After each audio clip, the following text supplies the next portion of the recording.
All right, let's dive right into something fascinating. We're going to talk about the mind's eye and specifically what happens when it's, well, blind. We're going to explore how something that seems like a glitch in the way some people think might actually be a kind of hidden strength. So, to kick things off, let's try a little experiment. Right where you are, just close your eyes for a second. Go on, give it a shot. Now, in your mind, try to picture a bright red apple. Can you see it? Its round shape, maybe the little glint of light on its skin, the green leaf on the stem. Just try to hold on to that image. Okay, you can open your eyes. Now, for most of you, that was probably pretty simple. But what if I told you that for a whole group of people, when they try to picture that apple, they see nothing? Literally nothing, just darkness. It's not a fuzzy image or a faint one. There's just no image there at all.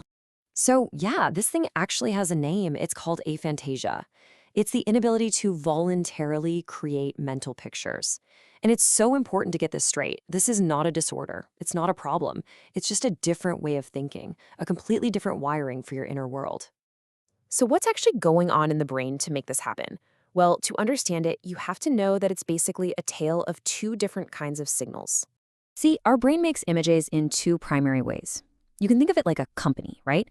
First, you've got top-down signals. These are like orders from the CEO.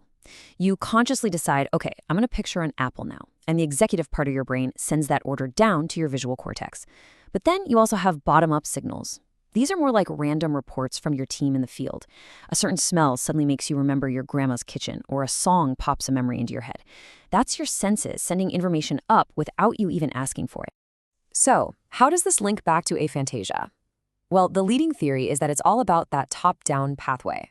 The signal from the CEO, your conscious control, to the visual department is, well, it's just weaker. The order to create an image gets sent, but it doesn't quite have enough juice to make a picture appear on the screen. But that just leads to an even bigger and, frankly, more interesting question. Is it really just a weaker connection, or something else going on? This is where we get into this really cool idea about the brain's great rebalancing act. Because if you just call it weaker, that sounds like a flaw, right? A deficit. But the brain is an incredibly smart, efficient organ. It's always managing its energy. So what if this isn't a bug? What if it's actually a feature? Just think about it for a second. If a brain isn't spending all this energy trying to force those top-down visual signals, then it's got a bunch of leftover cognitive resources.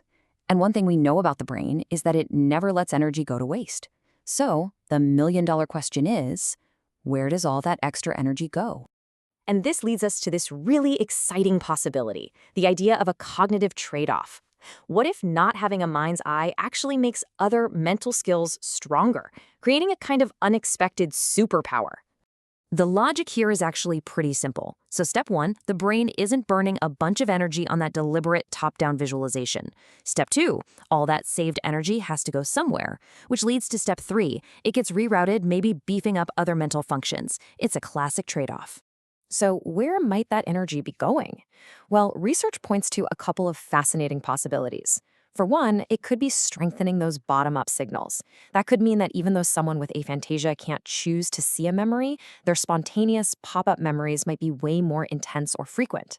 Or that energy could be sent to totally different systems, maybe boosting things like abstract and analytical thinking. And this, right here, is the most important takeaway.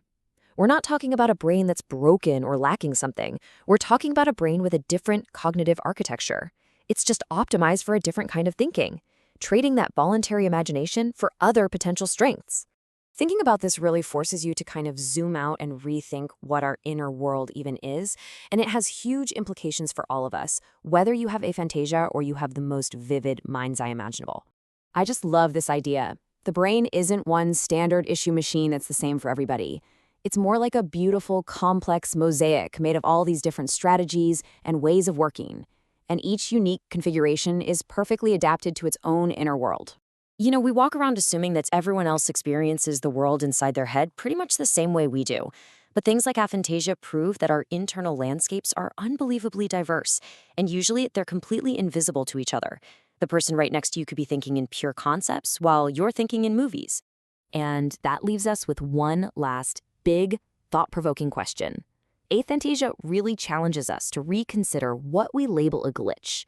And it makes you wonder, What other quirks of the mind are actually powerful features in disguise?